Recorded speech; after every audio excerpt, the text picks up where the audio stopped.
안녕하십니까. 계속해서 대구에서 전해드리겠습니다. 대구와 경북은 오늘 대체로 맑은 가운데 낮 최고 기온은 대구가 20.1도, 구미가 19.1도로 어제와 비슷했습니다. 내일도 대체로 맑겠고 밤부터 구름 많겠습니다.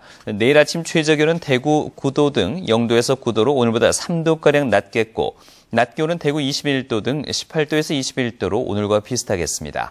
대구 기상들은 당분간 일교차가 10도 이상 벌어지겠다며 건강관리에 주의를 당부했습니다. 어린이집 보육료 지원이 예산 부족으로 내년부터 중단될 위기를 맞고 있습니다. 당장 원화 모집을 앞두고 있는 어린이집들의 비상이 걸렸습니다. 보도에 조재한 기자입니다. 지난 2012년 누리과정 도입으로 만 3세에서 5세 영유아 보육료로 한 달에 22만 원이 지원되고 있습니다. 그런데 교부금 감소로 재정이 바닥난 시도교육청들이 내년도 예산에서 어린이집 지원 중단을 선언했습니다. 당장 어린이집에 아이를 보내는 가정에 불똥이 튈 것으로 보입니다. 부담도 클 뿐더러 어린이집과 유치원에 대해서 교육감 자체가 어떤 편견이나 이렇게 교육의 질을 이렇게 등급을 나눠가지고 가지고 계시지 않은가 하는 생각을 해서 좀 실망스러운 면도 있고. 어린이집에서는 유치원과 어린이집 관리감독 기관이 다를 뿐 교육과 보육 기능은 같은데도 정책에서 차별을 받고 있다며 불만을 터뜨리고 있습니다. 유치원에서도 어린이집에서도 더 좋은 교육을 할 수 있도록 어떤 그런 밑자리를 깔아주셔야 될 분들이 그런 말씀을 하셨다는 게 상당히 실망스럽고. 이 같은 사태는 경제가 성장하면 지방교육재정 교부금이 해마다 3조 원씩 늘어날 것이라는 안일한 예산 예측이 문제를 키웠다는 지적을 받고 있습니다.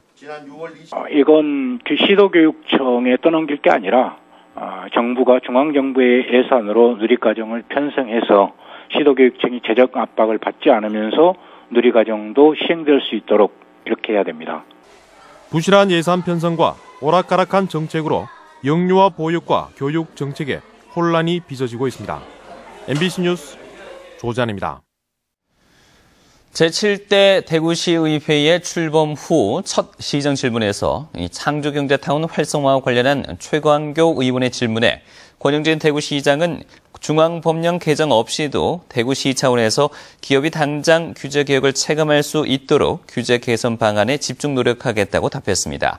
김재관 의원의 이우환 미술관 건립과 관련한 질문에 권 시장은 작품 구입비와 참여작가 선정과 관련한 이우환 화백의 구체적 답변이 나오면 대구시가 감당할 수 있는 범위 안에서 대구시의회의 동의와 시민적 합의를 바탕으로 사업 추진 여부를 결정하겠다고 답변했습니다.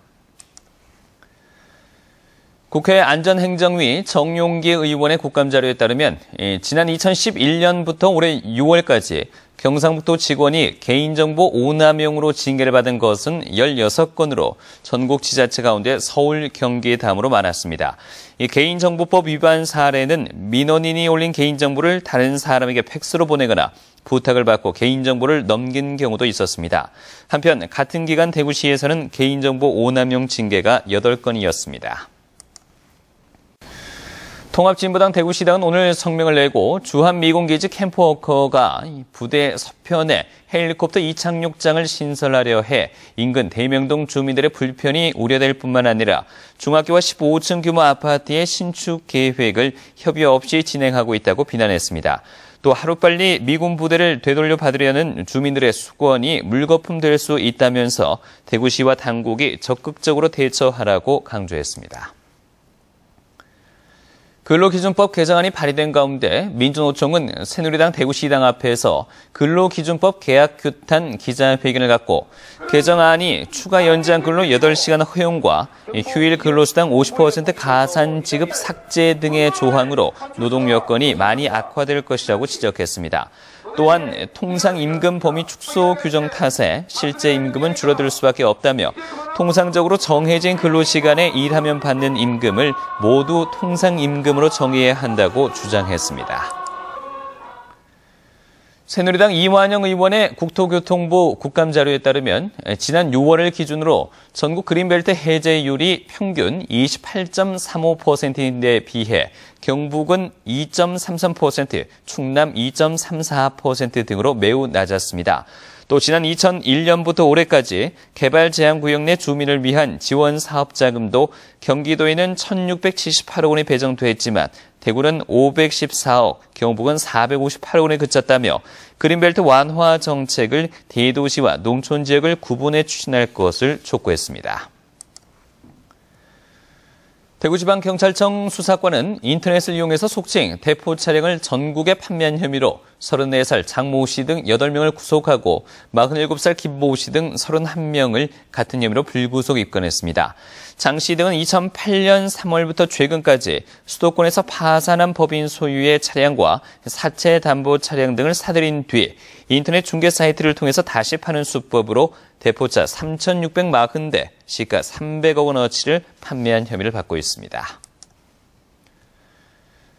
대경연구원 김기철 박사는 전통 한옥마을과 주변 농촌 주거환경 개선 사업을 우선적으로 추진해 전통 한옥마을 경관을 재현하고 신규로 조성될 한옥마을은 주민 역량 강화 사업을 추진해 자생력을 키워야 한다고 주장했습니다.